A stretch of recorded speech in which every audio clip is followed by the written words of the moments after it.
and you can just almost feel he's using all of his energy for the gears in his head. As he's listening to you, you know he's making 1,000 judgments on what you're saying. He's really listening. Really impressive guy. Really, truly listening. So, am I sucking up now? Well, yeah, it doesn't matter now. Yeah, okay. So, I was impressed by his eye contact. I was impressed that he actually listened, and I thought he was extraordinarily genuine, as everybody on the board that they picked. Now, you know, I'm sure there's a lot of people there that aren't genuine, but the ones that met with us yesterday, I thought were really genuine. This is what I heard. That the meeting was overdue, that they have felt that there has been a problem with conservatives, and they weren't sure what it was, but they knew that conservatives didn't trust anyone, and they didn't trust Facebook. Well, and I mean, a lot of that comes from the fact that Zuckerberg is so openly liberal. Correct. And he's talking about it all the time. Correct. And he said, I'm very liberal. He said, everybody in Silicon Valley is very liberal. He said, we are in the most liberal zip code that you can find.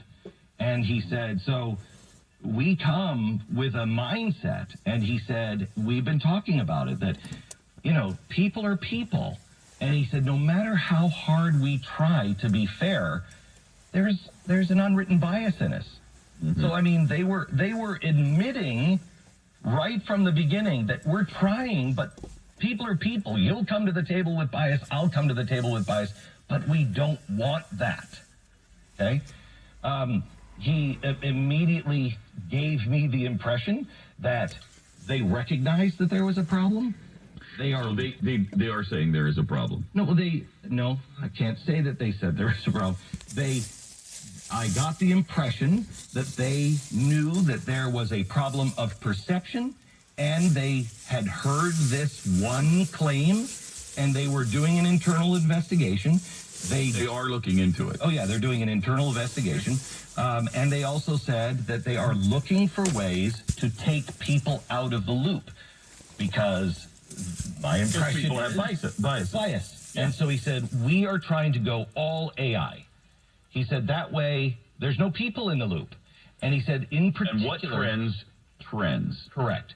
He said, trends, he said, we were a little taken aback on trends, because trends isn't important, to us at least. He says, really not important. What's in your Facebook feed, that's important. He said, that's 100,000 times more important than anything that's trending.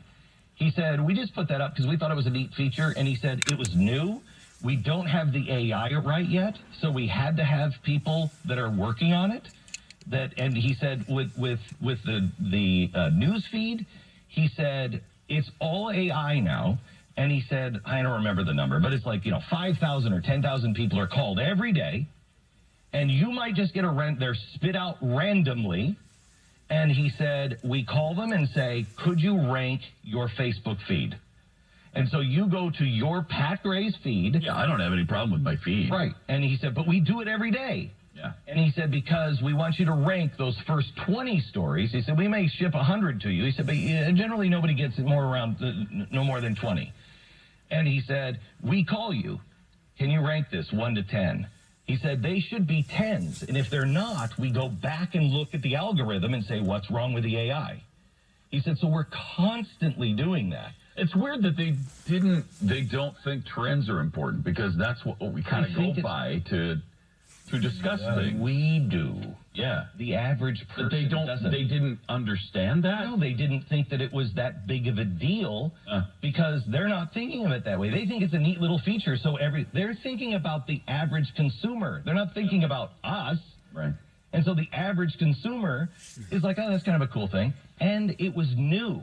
It's not right yet. Okay, so they said, we got problems because we're not finished with it yet. And we didn't see it coming. Okay? Then he said something really important. He said, our business is 80% not America. So we have, think of that. He said, so we have those problems everywhere. Everywhere around the world. Remember, We are 80% not America. The bulk of our people are in America, and we have to decide, well, wait a minute, what did that politician or that political group over in a country that none of us know anything about, what do they mean by that? Are they upholding terrorism, or are they using that picture and saying, no, look, this is a warning on terrorism? He's like, so we have these judgments that we have to make all the time.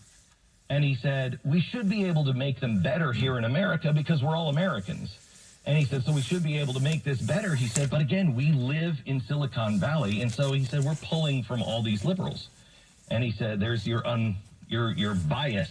He said, but we deal with these, and it's really important. One of the most important things he said was, we can be, and he said, this was the very beginning decision. And he said, I say this in meetings all the time. We can either be a platform with an opinion, or we can be a platform that holds up others' opinions.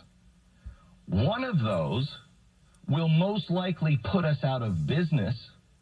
One of those will definitely restrict our growth, and the other grows forever. So as a business person, we want Facebook to be the most powerful platform on the earth. We cannot have an opinion. We don't want an opinion. We're doing everything we can through AI to get rid of our opinion. He said, but it's extraordinarily difficult. So the next thing I heard was